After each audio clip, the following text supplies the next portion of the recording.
நம்மளோட குடும்பத்தில் இருக்கிற, நம்மளோட வீட்டில் இருக்கிற நம்ம பாட்டியை, நம்ம அம்மாவை, நம்ம அக்காவை, நம்ம தங்கச்சியை பற்றின ஒரு தீர்மானம். அதை பற்றி பேசுகிறதுக்கு, அவங்களுக்காக பேசுகிறதுக்கு நம்ம மனசில் இருந்து, நம்ம இதயத்தில் இருந்து பேசுகிறேன். இதுக்கு முன்னாடி இந்த விஜய்க்கு கிடைச்ச இடத்துக்கும்,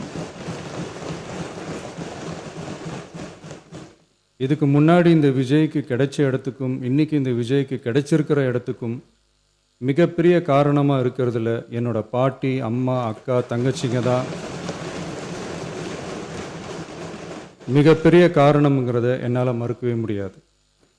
அந்த நன்றி விசுவாசத்தோட, அப்படி ஒரு உணர்வோடு தான் இப்போது இங்கே நின்று பேசுகிறேன். பெருசாக பணம் இருந்துட்டா ஒரு வீட்டுக்கோ, பெரிய பொருளாதாரம் இருந்துட்டா ஒரு நாட்டுக்கோ பெரிய பேர் வந்துடும்னு சில பேர் நினைக்கலாம்.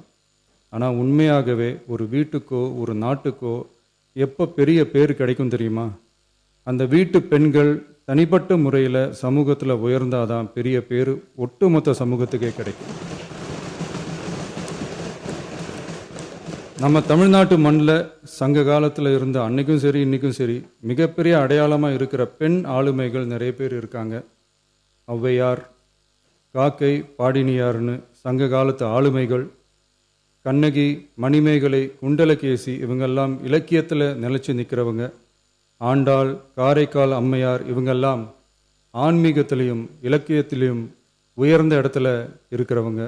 ராணி வேலு நாச்சியார், குயிலி, அம்புஜம் அம்மாள், ருக்மணி லட்சுமிபதி அம்மாள், டாக்டர் முத்துலட்சுமி ரெட்டி அஞ்சலை அம்மாள், மக்கள் சேவகர் அஞ்சலை அம்மாள்னு நம்ம நாட்டோட விடுதலை போராட்டத்தில் கலந்துக்கிட்டவங்க. நம்ம தமிழ்நாட்டு பெண் ஆளுமைகள் நிறைய பேர் இருக்காங்க. சுதந்திர போராட்டத்தில் இருந்து சமூக நீதி போராட்டம் வரைக்கும் கலந்துக்கிட்டவங்க தான் நம்ம தமிழ்நாட்டு பெண்கள். அது மட்டுமா, கல்வி, அறிவியல், அரசியல், நீதி, நிர்வாகம், தொழில்நுட்பம்னு எல்லா டிபார்ட்மெண்ட்லேயும் இன்றைக்கி நம்ம தமிழ்நாட்டு பெண்களோட பங்களிப்பு பெருசாக இருக்குன்றதை யாரும் மறுக்கவே முடியாது. அப்படிப்பட்ட நம்ம வீட்டு பெண்களுக்கு அரசியல்லையும் முன்னேற வழிவகை செய்யணும். அதுக்கு உரிய இடஒதுக்கீடு வழங்கணும். பெண்களுக்கு இடஒதுக்கீடு தர்றது ஏதோ சலுகைன்னு நினச்சிடக்கூடாது. சமூக நீதி சார்ந்தது, அரசியல் அமைப்பு சார்ந்தது. மாண்புமிகு பேரவைத் தலைவர் அவர்களே, நம்ம நாட்டோட மக்கள் தொகையில் ஏறக்குறைய பாதி பேர் பெண்கள் தான். அதனால் அனைத்து நிலைகள்லேயும் பெண்களுக்கு சம அந்தஸ்து வழங்கப்படணும். அரசியலமைப்பு சட்டமும் அவங்களுக்கு சமத்துவ உரிமையை வழங்கித்தானே இருக்குது. நம்ம தமிழ்நாட்டை எடுத்துக்கிட்டாலும் ஆண்களை விட பெண்கள் தான் அதிகம். ஓட்டு சதவீதத்தில் கூட அவங்க தான் அதிகம். ஆனால் அவங்களுக்கான அரசியல் இடம்னு பார்த்தா 2021 சட்டசபையில் 12 பெண்கள் இருந்தாங்க.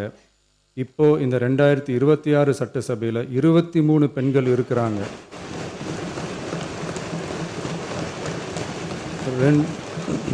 ரெண்டு மடங்கு ஆகி இருக்கு. ஆனாலும் சதவீத கணக்குப்படி பெருசாக உயரலை.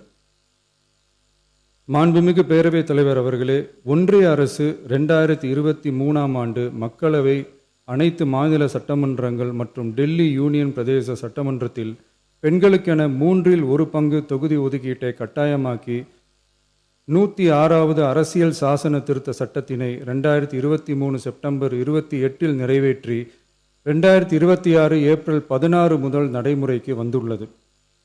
இருப்பினும் மேற்படி தொகுதி ஒதுக்கீடானது மக்கள் தொகை கணக்கெடுப்பு மற்றும் அதை தொடர்ந்து நடக்கும் தொகுதி மறுவரையறை பணிகளுக்கு பிறகுதான் முழுமையாக நடைமுறைக்கு வரும் என்று தெரிவிக்கப்பட்டுள்ளது. மேலும் ஒன்றிய அரசு 2026ஆம் ஆண்டு 131வது அரசியல் சாசன திருத்த சட்ட மசோதாவையும் 2026ஆம் ஆண்டு தொகுதி மறுவரையறை சட்ட மசோதாவையும் தாக்கல் செய்து 2026 ஏப்ரல் 17 3/2 உறுப்பினர்களில் ஆதரவு இல்லாமல் மசோதா நிறைவேறவில்லை. அவ்வாறு மக்கள் தொகை கணக்கெடுப்பு மற்றும் தொகுதி மறுசீரமைப்புடன் பெண்களுக்கான தொகுதி ஒதுக்கீட்டை இணைப்பதால் அதனை நடைமுறைப்படுத்த மேலும் பல ஆண்டுகள் காலதாமதம் ஆகலாம்.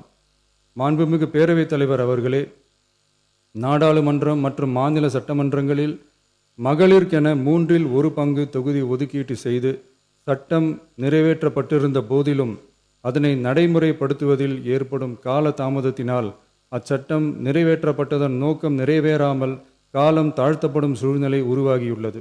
இது பெண்களின் அரசியல் உரிமையை மறுக்கும் செயலாகும். எனவே மகளிருக்கான தொகுதி ஒதுக்கீட்டை மக்கள் தொகை கணக்கெடுப்பு மற்றும் தொகுதி மறுவரையுடன் இணைத்து அதனை ஒத்திவைக்கக்கூடாது. மேற்படி தொகுதி ஒதுக்கீட்டை விரைந்து நடைமுறைப்படுத்துவதற்கு உரிய நடவடிக்கைகள் எடுக்கப்பட வேண்டும் என தமிழ்நாடு அரசு ஒன்றிய அரசை வலியுறுத்துகிறது.